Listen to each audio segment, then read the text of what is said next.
Assalamualaikum. Jumpa lagi. Hari ni akak nak share tanam butterfly. Pokok butterfly ni tanam guna styrofoam. Styrofoam gabus tu. Pasu akak guna ada dua jenis.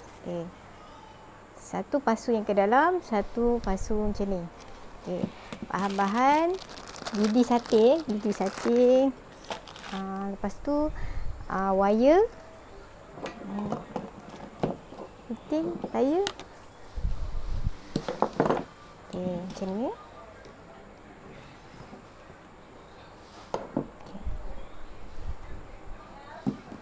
Mula-mula, kalau guna pasu ni kita letak banyak. Macam tu supaya apa? Supaya dia tinggi dia tinggi untuk kita letak orkid tu, dia di atas lah, dia tak ada tenggelam akar dia. So ni tengok, pokok ni teruk sangat akar dia, semua kering-kering, tapi masih ada yang hijau. Tengok, yang baru-baru ni kat sini masih hijau. Ni pokok reject ya, walaupun dia ada spike tapi daun dia sangat buruk dah, macam ada rosak lah. Buang je yang kuning ni, daun lama tu buang je.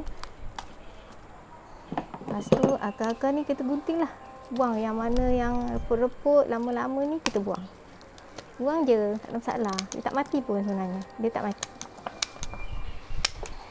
Let's buang. Bagi dia pendek betul, tinggalkan akar yang baru. Butterfly ni 3 hingga 5 akar dia boleh hidup, dia tak ada masalah. So ni ada anak dia, cuba pisahkan anak dia. Lepas tu tak je lah, letak biar je dia kat atas je, jangan benamkan, jangan benam, jangan tindihkan. Lepas tu ambil lidi sate.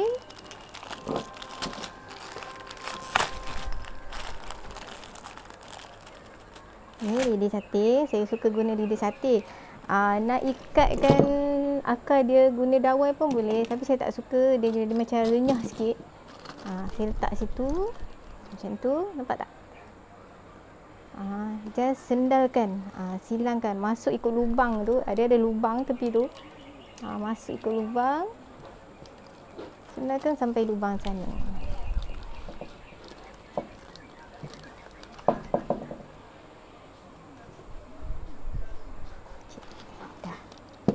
Guna dua, sendalkan satu lagi akar dia.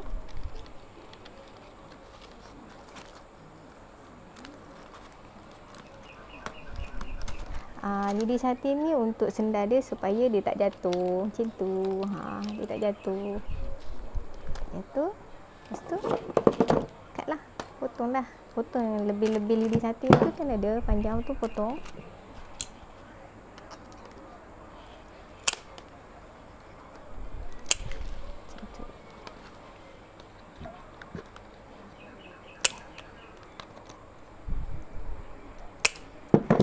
Sebab apa? Bakul ni nanti akar-akar dia semua keluar kat sini ya. Akar dia. Sama juga.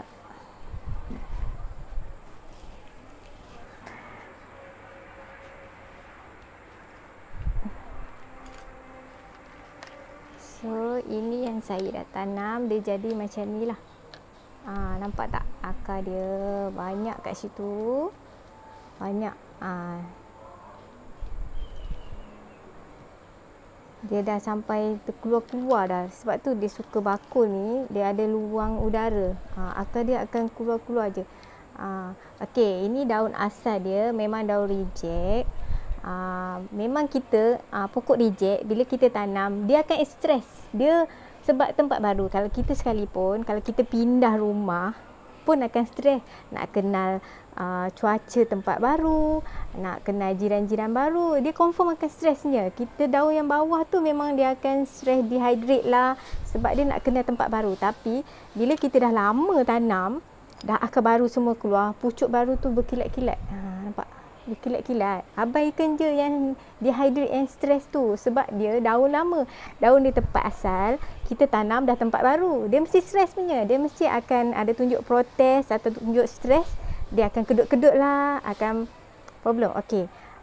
Ini saya hari-hari siram. Nak kata hari-hari tu pun tak juga. Kadang-kadang miss juga siram sebab busy.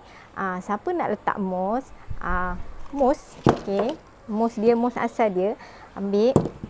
Kita tabur-tabur lah. Ala-ala direnjis-renjis, dipilih. Tabur-tabur macam tu. Macam tabur bunga rampai tu. Kita tabur macam tu. Cukup tabur-tabur. Jangan banyak-banyak dekat akar dia. Sebab bila kita siram, nanti lembab sangat, akar dia problem, akar dia pun lembab. Macam kita, kalau kita nak bagi pokok tu lembab, kita banyakkan moss kat akar dia, macam kita pakai kasut basah lah.